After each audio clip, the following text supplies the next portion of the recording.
Pelestarian lingkungan merupakan tanggung jawab semua makhluk hidup yang ingin hidup di bumi. Oleh karena itu, bumi sebagai ekosistem memiliki perangkat-perangkat yang harus dijaga. Nah, persoalannya adalah saat ini pelestarian lingkungan juga dilakukan di kota-kota besar. Dibangun di atas aspal, kemudian di atas semen, dibuat taman agar masyarakat itu dapat berkumpul dan bersenda gurau. Tapi di sisi lain hutan-hutan dibabat, lapisan-lapisan tanah tidak teratur lagi, kemudian tandus dan mencekung, lalu ditinggalkan sebagai danau buatan yang besar. Nah, peran sastrawan sebagai pemegang media paling dinamis saat ini apa? Itu yang akan kita bahas pada pertemuan kali ini. Nah, saat ini bersama saya sudah hadir Kak Agus dan Pak Masno. Dua-duanya beliau merupakan orang yang cukup kompeten untuk mengomentari hal ini, yaitu peran sastrawan dalam persoalan ekosistem yang kemudian entah itu dirusak atau dilestarikan. Gimana Kak Agus? Sebagai praktisi yang bergelut di bidang itu. Pertanyaannya adalah sastrawan yang bagaimana dulu? Nah, jadi saya ingin kalau diperbolehkan memberi semacam latar belakang yang lumayan panjang ya soal peran seniman lah gitu kan. Karena kesenian tuh ada sastra, teater, tari, musik, seni rupa dan seni multimedia begitu kan. Nah, jadi sepanjang yang saya ketahui kepedulian seniman terhadap ekosistem alam lingkungan di Kalimantan Selatan terutama itu minim sekali sebetulnya. Tapi memang tidak ada kewajiban juga bahwa mereka menulis atau mengkritisi hal-hal yang terkait dengan ekosistem, ekologi lingkungan dan kerusakan dan sebagainya. Nah, jadi lebih pada sebagai pilihan. Saya ingin bercerita begini. Beriringan dengan reformasi. Di zaman Orde Baru, di zaman otoriter, itu tidak ada satu komunitas seniman pun yang melakukan kritik. Dulu di zaman Orde Baru, katakanlah hutan-hutan dibabat, kayu gelondongan dijadi ekspor ke luar negeri dan seterusnya dijadikan plywood. Perusahaan kayu lapis itu banyak di sepanjang Sungai Barito yang sekarang sudah habis di zaman Soeharto itu. Nah, kemudian beriringan dengan reformasi 98 kan? Nah, di akhir abad 20 kemarin, tahun 1999, artinya karena sudah tidak lagi di bawah rejim otoriter, itu 33 aliansi Meratus namanya, itu melakukan penggalangan termasuk Wahana Lingkungan Hidup Kalimantan Selatan, menolak rencana Gubernur Kalsel pada saat itu, Haji Saril Darram almarhum, yang mau mengeksploitasi hutan lindung terbatas tahun 1999. Rame mereka unjuk rasa, demo dan seterusnya. Dan entah bagaimana karena mereka sebagian juga mahasiswa aktivis ini. Saya diminta oleh karena saya beraktivitas di Taman Budaya Kalimantan Selatan, diminta oleh aktivis dari LPMA, Lembaga Pemberdayaan Masyarakat Adat. Sampai sekarang masih ada itu. Mereka minta agar Kak Agus bisa enggak Kakak mengkoordinir para penyair yang ada di Kalimantan Selatan itu untuk bikin puisi mengkritisi rencana Gubernur Saril Darham pada waktu itu mau mengeksploitasi hutan lindung terbatas tadi. Itu belum zaman internet. Bekerjalah saya secara manual, bikin surat lewat pos ke kabupaten kota, di mana seluruh penyair kabupaten kota itu saya minta satu untuk bikin puisi tentang katakanlah sikap mereka terkait dengan rencana eksploitasi itu. Dan mereka datang ke Banjarmasin dari Kota Baru, dari Tabalong dan seterusnya, dan baca puisi di Gedung Balai Arung Sari Taman Budaya Kalimantan Selatan. Katakanlah semacam pernyataan sikap sebagai karya dalam bentuk karya sastra, puisi, melakukan penolakan bersama dengan aliansi Meratus tadi. Nah, sambungannya kemudian tahun 2000, 21 tahun yang lalu kan, dari sekarang, saya kemudian membuat naskah monolog, itu rangkaian peringatan Hari Bumi Yang mengadakan waktu itu adalah Walhi Kalimantan Selatan. Saya diminta untuk mementaskan pertunjukan teater dalam durasi sekitar setengah jam. Lalu kemudian saya tulislah naskah monolog yang kemudian sering dipentaskan di mana-mana, yang judulnya 2000 tambah 25 sama dengan SOS. Iya. Nah, itu ditulis tahun 2000. Iya. Nah, jadi itu semacam nubuat atau prediksi bahwa dari tahun 2000 itu 25 tahun yang akan datang itu akan terjadi bencana sehubungan dengan eksploitasi Pegunungan Meratus pada pertambangan batu bara, perkebunan kelapa sawit, dan seterusnya yang menimpa katakanlah masyarakat Dayak Meratus di Pegunungan Meratus itu. Dan kalau tidak usah kita bicara panjang lebar, belum sampai 25 tahun, itu kan masih 4 tahun yang akan datang kan? Iya. Kalau tahun 2025, Januari tadi 2021 kan banjir besar itu. Itu bukan cuma 50 tahun sebelumnya nggak ada, bukan 100 tahun sebelumnya nggak pernah terjadi banjir besar seperti itu di Kalimantan Selatan. Nah, itu bentuk kepedulian saya pribadi dalam menyikapi katakanlah kerusakan alam lingkungan di Kalimantan Selatan. Nah, bahwa tidak semua orang melakukan itu, sekali lagi tidak bisa dipaksakan. Lebih kepada semacam dalam tanda petik panggilan iman lah begitu kan. Nah, jadi siapa yang beriman jadinya? Itulah katakan semacam Iman itu, sastra ya? Iman sastra gitu kan. Nah, iman sastrawan terhadap persoalan-persoalan di sekitarnya berarti kan? Saya memperhatikan di akhir abad 20 itu bahkan para tokoh yang kemudian sudah meninggal ya. Ada tokoh-tokoh misalnya Ajamuddin Tipani, penyair itu. Dia lebih dikenal atau identik sebagai penyair profetik. Jadi puisinya itu berbicara tentang pesan-pesan kenabian. Oh. Nah, kemudian ada itu di Banjarmasin, di Kandangan Lusanga Selatan itu seumur itu Burhanuddin Subli. Dia menulis puisi maupun naskah drama dipentaskan dengan grupnya Poskola Bastari Kandangan itu tentang kehidupan masyarakat Dayak Meratus di Pegunungan Meratus. Nah, di dalamnya ada juga kritik sosial, tapi tidak bisa terbuka seperti sekarang. Karena itu di zaman Orde Baru kan, tidak bisa orang sembarangan ngomong kan, bisa ditangkap. Nah, seperti itu. Jadi persoalannya kenapa di era digital, di mana gadget di tangan, kenapa tidak setiap orang katakanlah penulis? Saya tidak menyebutnya sastrawan karena bagi saya lain lah ukurannya. Kalau orang yang bikin puisi 1-2 disebut sastrawan terlalu hebat lah kayak begitu kan.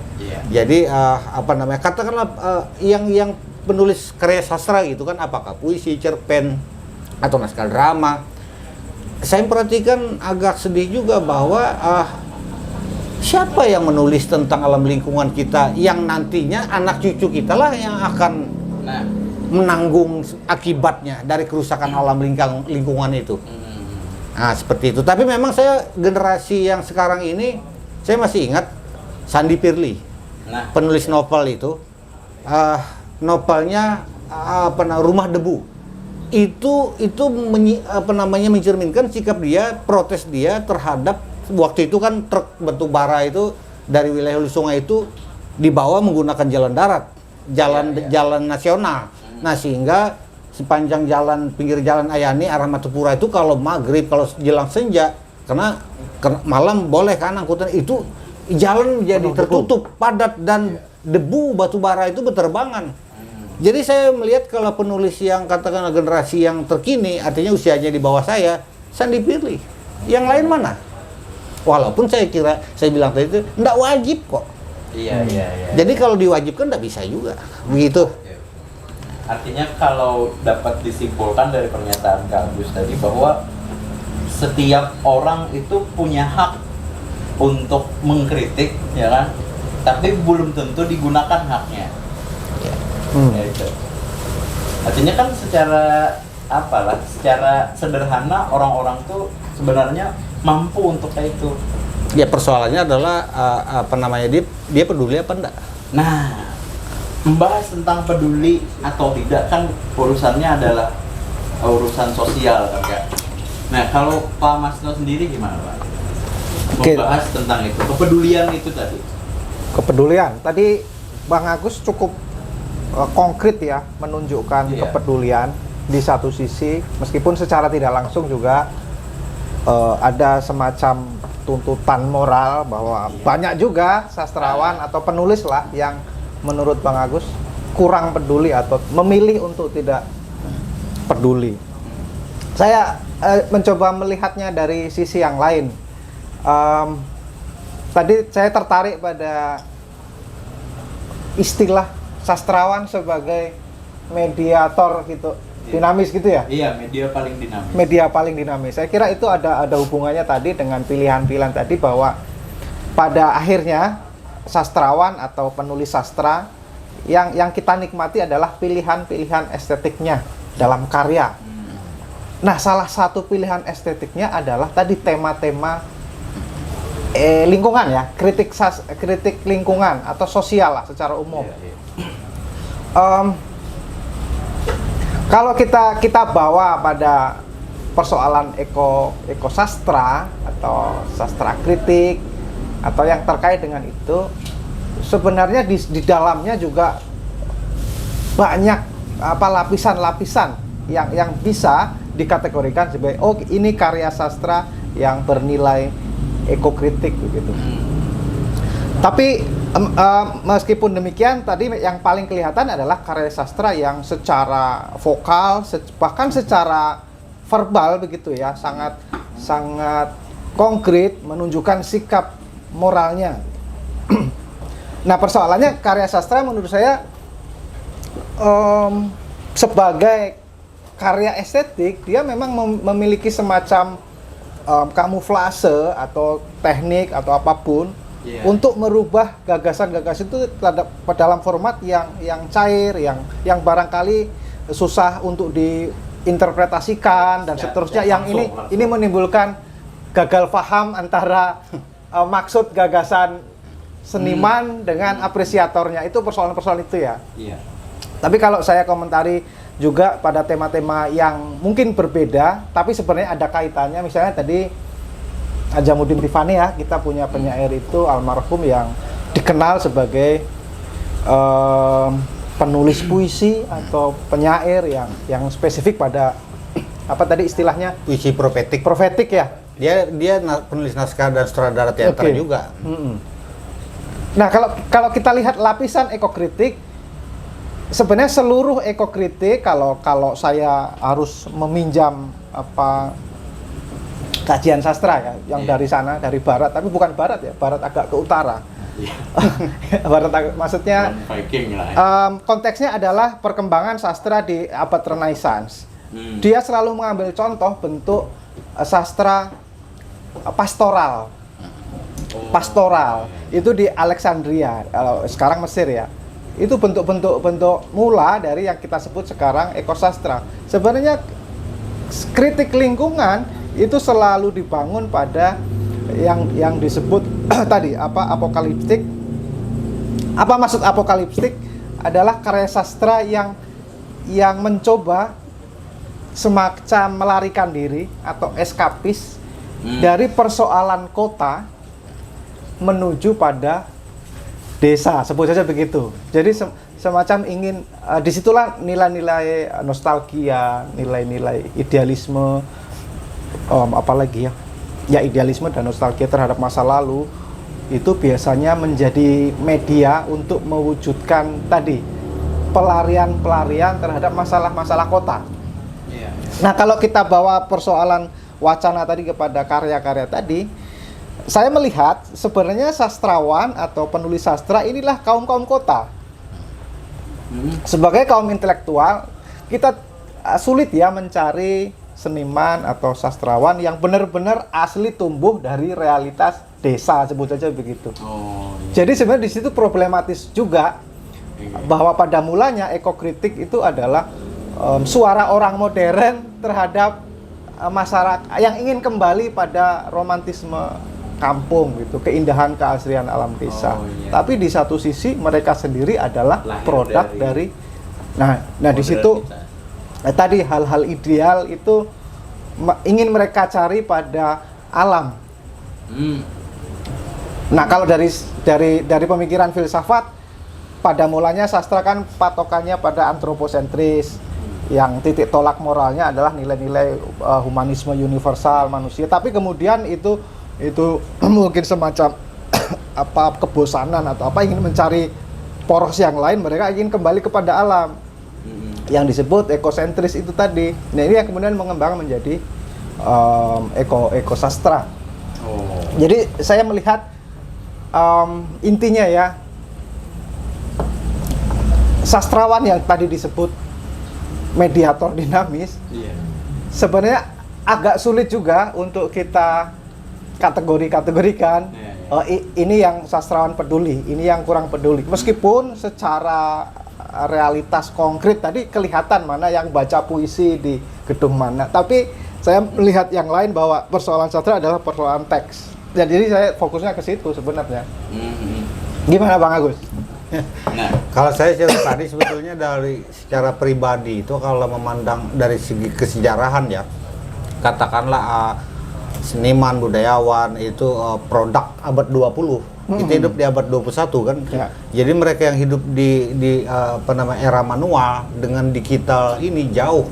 Jadi misalnya oke lah tidak masalah bahwa Adjie Maryadi misalnya sebagai dramawan itu almarhum itu menulis dan mementaskan naskah-naskah terkait perang Banjar misalnya. Adjemudin Tipani juga.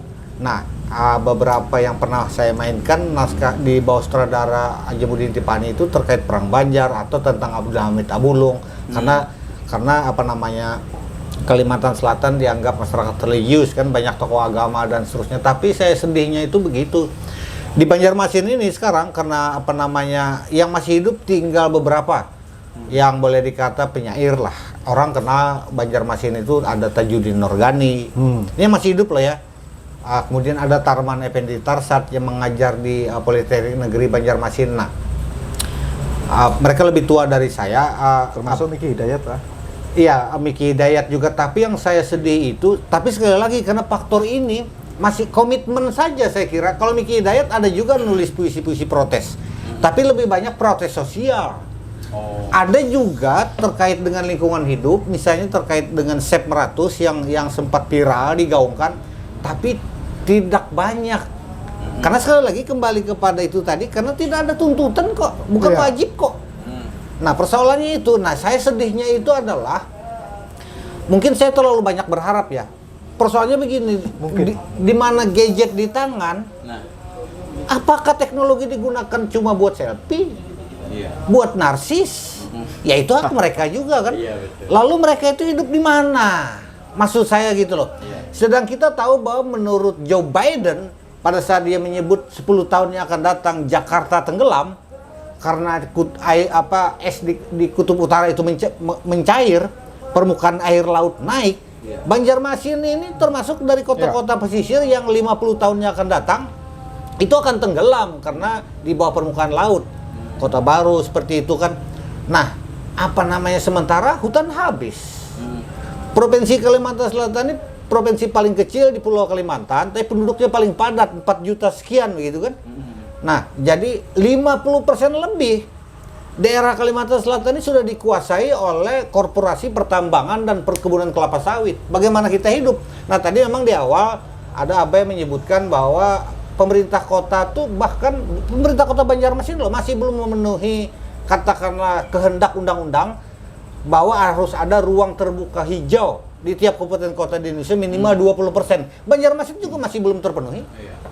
Meskipun sudah ada dibuat Undang-undang meskipun itu. secara proporsinya Ya, tapi penuh. belum mencapai 20%. Iya. Nah, yang menarik nih kan begini Kak. Kata Kak Agus tadi kan bahwa Kak Agus sudah menghimpun hampir semua sastrawan di Kalimantan Selatan untuk membuat karya sastra yang berkenaan dengan kritik lah. Ya. Nah, yang jadi soal kan bahwa pada saat itu di mana zaman itu tidak sebebas sekarang. Iya, sebelum zaman internet tahun 1999. Iya, tidak sebebas sekarang dalam mengekspresikan apa namanya lah, keinginan terpendam lah mungkin bisa disebut begitu. Tidak sebebas sekarang, tapi kondisinya sekarang malah orang-orang itu kan dibebaskan untuk berekspresi, tapi tidak menggunakan hak itu. Ya, artinya dibandingkan rejim Soeharto Orde Baru yang otoriter, Iya. di mana ada penembak misterius, Petrus, Nah, iya. orang udah bisa mengkritik kan. Iya. Sekarang kan relatif bebas kan. Iya. Paling-paling kalau di media sosial orang harus hati-hati aja karena ada undang-undang ITE kan. Nah, tapi kenapa persoalannya sekali lagi saya bilang jangan-jangan generasi milenial di Kalimantan Selatan ini yang menulis karya sastra itu lebih katakanlah maaf loh ya, masturbasi. Artinya orang-orang masturbasi itu untuk kesenangan dia sendiri kan. Iya. Dia tidak peduli bagaimana ke depannya, daerahnya. Oleh karena itu dia mungkin juga tidak paham, lalu kemudian tidak melakukan misalnya kritik, ekokritik dan seterusnya itu. Lalu kemudian dalam menulis karya seni, kepalanya di langit, sementara dia tidak sadar kakinya di bumi gitu loh. Iya. Ketinggian berarti. Ketinggian kajian. Nah ya, asiknya kan mungkin lah kalau Ulun boleh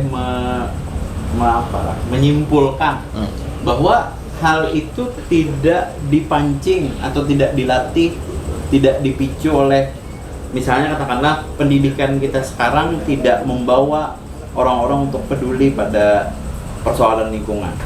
Mungkin lah seperti itu. Boleh jadi, tapi sekolah kan punya kurikulum kan, dan kepedulian terhadap lingkungan itu bukan satu bagian penting dari mata pelajaran yang banyak itu antara anak-anak SMA misalnya atau mahasiswa misalnya.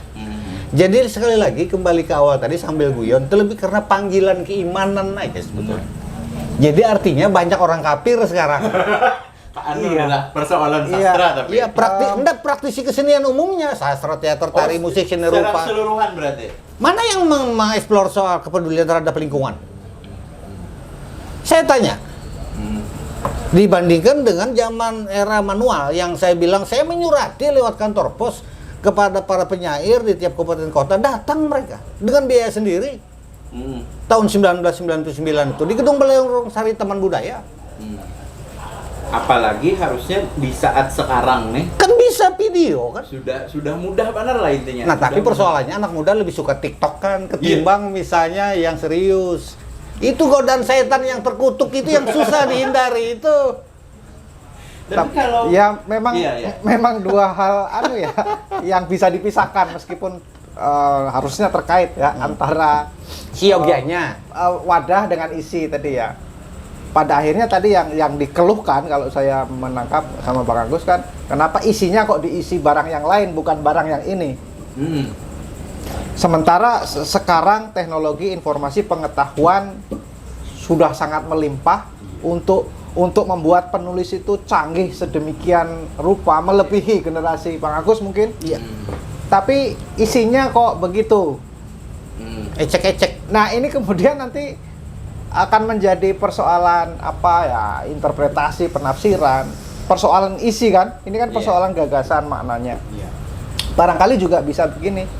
Ini nampaknya isinya kopi, nampaknya. Tapi kita nggak tahu, kelihatannya warnanya hitam, tapi setelah kita minum bukan kopi, ini ternyata bir hitam. Jadi ini persoalan karya seni yang bisa diinterpretasikan macam-macam itu memang mengandung konsekuensi demikian. Iya. Dan bahayanya kalau bir hitam kan bisa memabukkan juga ya Allah. Nah, kembali ke peran sastrawan tadi. Artinya kan dari pemaparan Pak Masno, Kak Agus juga bahwa sebujurnya sastrawan tuh punya peran dalam persoalan ekosistem. Kita bisa lihat contoh misalnya, saya ini mungkin beruntung ya, karena saya tidak semata menulis karya sastra ya, yang berbahasa Banjar maupun bahasa Indonesia, tapi juga beraktivitas di bidang teater. Jadi bukan saya membandingkan loh ya, mungkin katakanlah analoginya itu Rendra. Rendra itu penyair, ya pemilik bengkel teater. Sehingga begini, orang sastra itu umumnya karena dia sama dengan dalam bidang 5 bidang kesenian itu ada sastra, teater, tari, musik, seni rupa, seni multimedia itu ada dua yang individual. Dia mencipta sendirian, seni rupa dan sastra. Nah, persoalannya adalah kalau dia tidak melebarkan wawasan, dia karena individual bisa menjadi individualis. Nggak salah juga sebetulnya, karena soal pilihan. Nah, untungnya saya di teater juga itu jenis teater yang kesenian yang kolektif, sehingga memerlukan kerjasama dengan orang lain, sehingga tidak menjadi individualis. Saya kira itu juga pengaruh kenapa kemudian saya bisa berbagi perhatian terhadap persoalan lingkungan hidup. Saya kira begitu. Artinya peran itu harus dibangun dengan dialektika lah. Dialektika. Dialektika. Jadi kan Kalau ada, saya boleh nambahin gini, mungkin agak berbeda dan tidak harus sama ya. Iya, enggak perlu. Bagaimana peran sastrawan gitu atau peran penyair atau penulis prosa? Menurut akademisi. Menurut saya lah, terserah. Tapi begini, bagaimana peran itu jawabannya akan menyesuaikan profil atau posisi pertanyaan yang ditujukan. Kita akan punya jawabannya lain. Bagaimana peran wali kota gitu? Otomatis jawabannya akan berbeda. Bagaimana dengan peran penjual nasi? Nah, sebagai seniman, menurut saya perannya itu tidak langsung konkret. Dia perannya adalah inspiratif, reflektif. Kita tidak bisa menuntut seniman untuk menggerakkan massa langsung. Melalui karya-karya sastra, dia hanya memantulkan saja. Bahwa yang dipantulkan bukan persoalan kerusakan lingkungan, itu pilihan estetik. Iya. Pendapat saya gitu. Nggak, kok tadi menyinggung sebentar. Kok tadi nyinggung wali kota? Begini loh. Karena ini yang punya gawe ini Dewan Kesenian Kota Banjarmasin, gawe pertamanya. Saya mohon izin untuk menyampaikan. Saya kira pemerintah Kota Banjarmasin itu wajib lah hukumnya, legislatif, eksekutif, bikin perda kebudayaan. Dan bikin gedung kesenian. Ibu kota provinsi kok nggak punya gedung kesenian? Malu dong. Malu dong. Maaf ya Bapak Wali Kota ya. Tapi usul yang bagus, konstruktif. Iya. Tapi lepas dari kata malu dong tadi. Itu sebuah saran ya, sebuah saran yang dari rakyatnya ya. Nah, dari rakyat yang ya karena sebagai warga yang ber-KTP Banjarmasin, bayar pajak di Banjarmasin. bayar pajak. Iya, perlu dong menyampaikan aspirasinya kan. Iya. Kalau nggak didengar ya kelewatan kan. Dengar aja insya Allah. Guyon aja kita. Maaf lah Bapak Wali Kota lah. Artinya karena kita kembalikan ke awal tadi bahwa setiap orang itu sudah asal dipanggil aja sebenarnya, asal dipanggil untuk membuat karya sastra yang sifatnya kritik terhadap ekologi misalnya. Tapi saya nggak kesepakat itu. Dipanggil siapa? Kalau berkarya itu diperlukan Makanya panggilan tadi kan- undangan, itu persoalan pribadi itu, karya itu. Bahwa pilihannya apa-apa itu tidak bisa dipaksa. Makanya saya bilang tadi nggak ada kewajiban kok. Ya. Nah, jadi itu lebih pada panggilan keimanan. Ya. Salah satu caranya. Bisa. Nah, itu namanya. Barangkali melalui pendidikan lah bisa lah. Nah, itu tanggung jawab Mas Nohadi. Iya, sebagai dosen gitu kan pendidiknya. Tapi susah juga diharapkan anak-anak, apalagi kondisi pandemi ini kan juga puyeng. Kuliah secara langsung juga belum kan. Tapi sudah mulai kan? Ya sebagian. Beberapa sekolah kan sudah mulai gitu. Nah karena kita nih yang ngadain ini adalah DKBJM, Dewan Kesenian Kota Banjarmasin, yang dikukuhkan tanggal 4 September yang lalu. Ini kan baru sebulan nih. Kurang lebih. Jadi saya kira pemerintah kota itu perlu melalui instansi terkait bidang kebudayaannya lah. Itu perlu diskusi lah. Saya kan bukan pengurus Dewan Kesenian Kota Banjarmasin. Hati-hati saya harus menggarisbawahi ini loh. Nanti orang yang nggak tahu dikira saya ini pengurus. Saya ini bukan pengurus tapi pelamaknya. Orang di luar lingkaran tapi secara personal itu bergaul juga dengan orang-orang atau pengurus di KBJM. Nah, jadi saya kira ada hal-hal yang perlu ditata ulang lah dalam tata kelola seni budaya di Kota Banjarmasin. Kalau soal lingkungan, Banjarmasin kan tidak ada tambang. Karena Banjarmasin kota perdagangan dan jasa kan. Nah, tapi ada pertanyaan, kenapa justru tinggal di Banjarmasin, ibu kota provinsi, karena tidak ada pertambangan dan kelapa sawit. Kok Agus sering bikin puisi separatus? Kamu nggak ngapa-ngapain, kamu jauh dari wilayah tambang. Itulah panggilan iman tadi. Iya, yang kata Pak Masno tadi kan, bahwa itu apa tadi namanya Pak? Lupa saya. Ya itulah. Refleksi lah. Inspirasi. Nah itu, bahwa itu sebagai bentuk pelarian kan, modelnya pelarian, bahwa sebujurnya mungkin lah kalau Ulun boleh Agus ini menginginkan, mengharapkan bahwa ini cukuplah sudah kayak itu bahwa ekosistem tuh harus segera dijaga. Oke. Nah, persoalan ekologi sastra tuh kan. Ke beberapa hari yang lalu kan sebelum ini dulu ada membaca soal ekokritik, entah itu jurnal atau artikel lupa. Cuma di situ dibahas soal ekokritik itu mengkritik persoalan ekologi yang terdiri dari ada beberapa hal di situ. Ada perumahan, ada yang hutan tadi, kemudian hewan-hewan dan seterusnya, ada bencana dan lain sebagainya. Nah, ngomong-ngomong soal perumahan dan lain sebagainya itu kan jatuhnya sudah ke Khas kota. khas kota banget kan Ya. ibaratnya. Nah, di Banjarmasin yang dilabeli sebagai kota, Kota. ya kan? Itu kan dikenal dengan kota 1000 sungai. Nah, akhir-akhir awal tahun 2021 kan sempat gempar dengan persoalan banjir yang mengejutkan lah ibaratnya. Ya.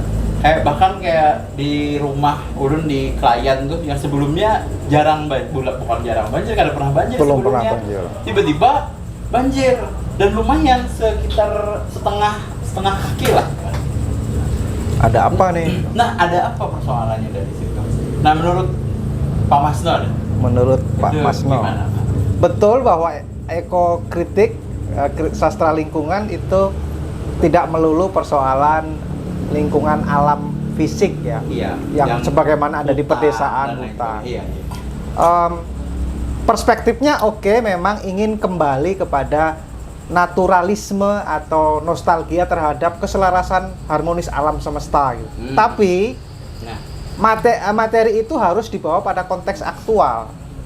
Oleh karenanya kalau di barat ya, maka yang muncul adalah persoalan-persoalan masyarakat modern di barat, perkotaan, macetan lalu lintas, disiplin berlalu lintas, buang sampah sembarangan. Nah, tadi menarik kalau dibawa kepada persoalan 1000 sungai Banjarmasin. iya. Saya kira kalau kita lihat setiap hari bagaimana ruwetnya lalu lintas, bagaimana macetnya sungai, bagaimana sampah itu menurut saya belum dikelola dengan baik, dan perilaku-perilaku yang barangkali memang belum pada tataran ideal ya, perilaku sampah. Itu sebenarnya problem kita. Nah, kaitannya dengan sastra dan penanggung jawab daerah ini, bagaimana karya sastra itu memberikan dampak meskipun tidak langsung terhadap persoalan aktual itu. Representatif lah. Nah, itu bisa dimediasi oleh tentu saja penguasa politik ya, pemerintah kita, pemerintah kota itu memposisikan karya seni dalam hal ini sastra untuk memang dapat berperan terhadap lingkungan kita.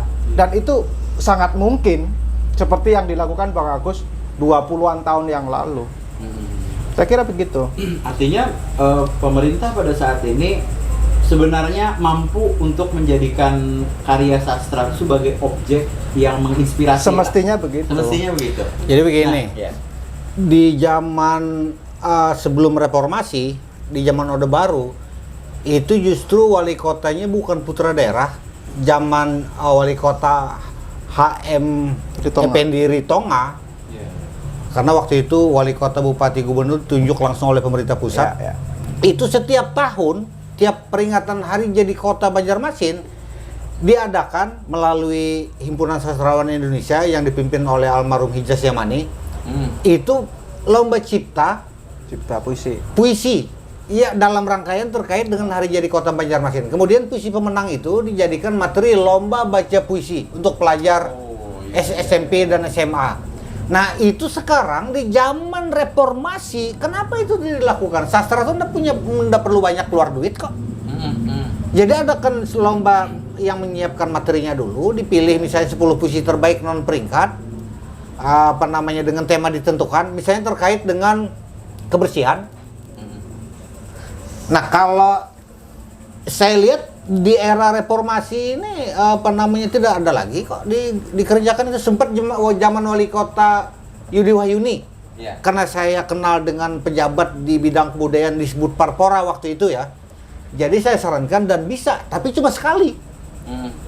Tidak berkelanjutan. Nah, di zaman HM Effendi Ritonga bersambung ke Sajoko, wali kota pada saat itu di zaman Orde Baru, itu tiap tahun secara apa namanya konsisten dilaksanakan. Dan yang jadi persoalan adalah soal kebersihan terkait banjir yang terjadi Januari kemarin di Kota Banjarmasin itu, apa namanya, yang jadi soal adalah jangan-jangan kita ini masyarakat maupun pemerintah Kota Banjarmasin ini lebih memilih inkonsistensi terhadap kebijakan untuk bagaimana agar tidak terjadi banjir. Banjarmasin itu sudah punya perda rumah panggung kok. Artinya setiap bangunan itu tidak boleh menguruk. Tapi itu terjadi dan tidak ada pernah ditemukan sanksi yang sampai ke pengadilan misalnya. Tidak ada. Banjarmasin ini kan daerah rawa, pulau. Tapi diuruk, ya tenggelam dia. Karena begitu air pasang, air laut naik, banjir dia. Jadi apa namanya, perdanya ada tentang rumah panggung, tapi soal implementasinya di lapangan yang jadi soal di Indonesia itu kan itu. Ada perdanya, ada, tapi peraturan dibuat buat dilanggar, kan begitu kan? Berarti kalau ulun simpulkan begini, perda itu harusnya ditegakkan dong. Ditegakkan ya. Dalam sangit wajah sampai ke puting tegakkan. Dalam sepang serdada. Nah, artinya kan setiap perda yang harusnya sudah ada lah. Sudah ada perda rumah panggung. Pertama itu ditegakkan. Nah kemudian yang kedua, kalau kita berbicara kembali lagi ke ekologi sastra tadi, persoalan ekologi tadi, bahwa di Banjarmasin yang dilabeli sebagai kota, itu persoalan ekologinya berbeda dengan yang daerah-daerah pegunungan, di pegunungan beda. Nah, persoalannya adalah yang membuat kerusakan pada ekosistem itu masyarakat. Ya orang kota sendiri. Orang kota sendiri. Mungkin bisa disimpulkan kayak itu lah. Masyarakat Indonesia tuh baik kok. Iya. Jadi tinggal Pada dasarnya baik. Pada dasarnya orang Indonesia tuh paling baik sedunia. Tinggal yang di atas itu memberi contoh. Karena begini, sistem di Indonesia itu apa namanya? Kalau yang di atas mengajarkan yang baik, ini ada budaya itu turutan ngarannya. Nah, jadi kalau nang di atas mengeluarkan yang baik, nang di bawah umpat. Bilang di atas camuh, nang di bawah hambur kaut. Ya. Itu bahasa lautnya kayak itu. Iya. Jadi intinya seperti itulah bahwa persoalan itu ini yang menarik masing-masing. ini tempul aktual lah. Iya. Di media online beberapa hari ini jembatan Alalak itu nang viral hendak dipadahkan urang jembatan Basit kalau hendak lakiannya.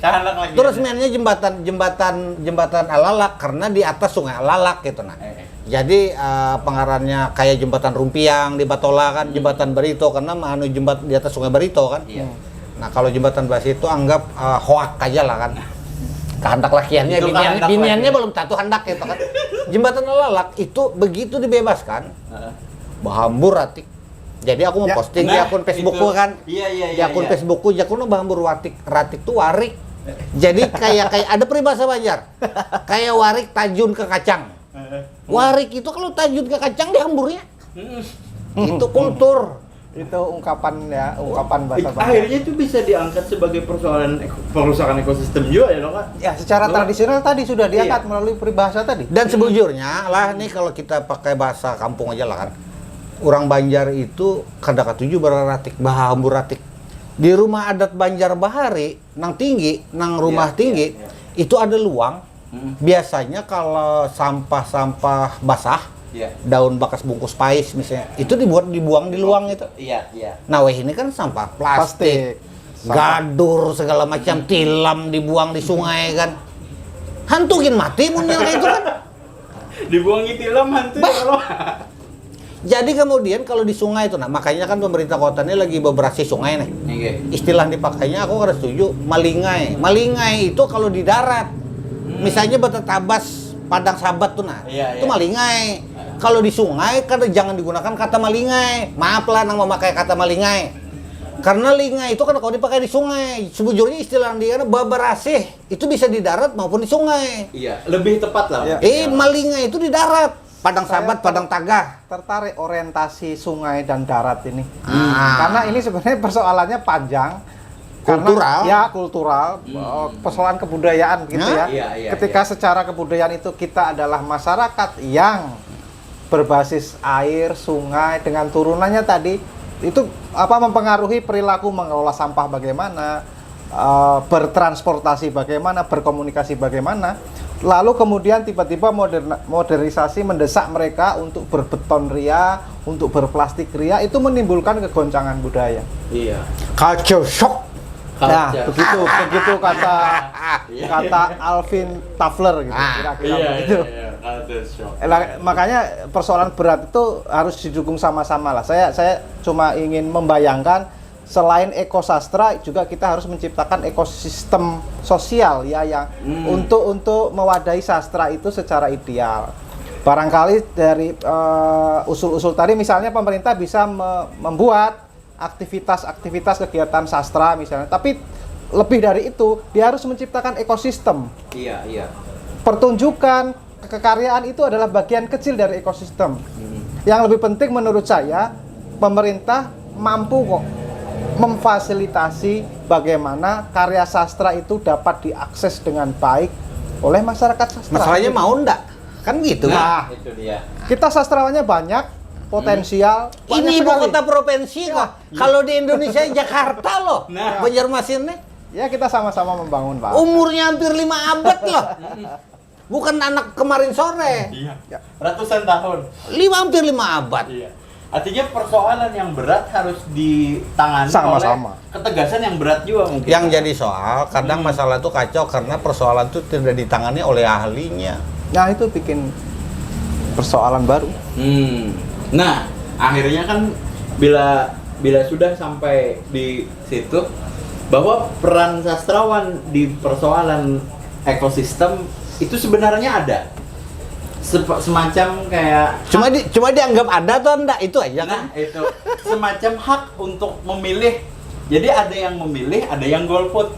Udah ya kan kayak itu. Ya. Golongan Kira-kira. Pak golput tuh golongan pengeramput. Golongan Ada pengeramput. golongan putih kan? Lain. Golongan pengeramput. Iya. Artinya iya kembali ke tadi kan bahwa Iya. peran itu pasti ada. Iya. Sekarang mau mengambil peran itu atau tidak? Beban penulis sastra nih lah. Bebuhan penulis sastra. Kembalikan lah kepada mereka, kepada iman mereka masing-masing. Apakah mereka beriman atau kada? Nah, dan perbincangan ini dimaksudkan untuk menggatel. Nah, Kira-kira Ini soal- masih lanjutkah nanti? masih lanjut kira. Ada sambungannya lah. Inti selanjutnya masih ada, insya Allah. Mantap. kada kawal lagi menggatil bun handak tuh pau. Anu, Bang Perahu. Siapa kan ada tahu. Nah, udah sadar kayaknya.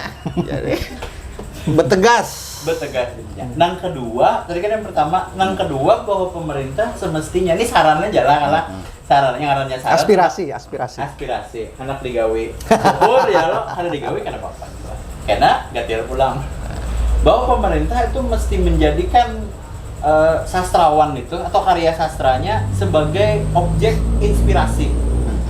Yang kemudian itu membawa perubahan yang cukup besar lah harusnya. Dari situ kan. Nah, itu dia. Cukup Itu dia. sekian. Nanti ada pembahasan lanjutan soal apa? Soal sastrawan ini Ya. di episode berikutnya. Ya. Assalamualaikum. Ya. Salah.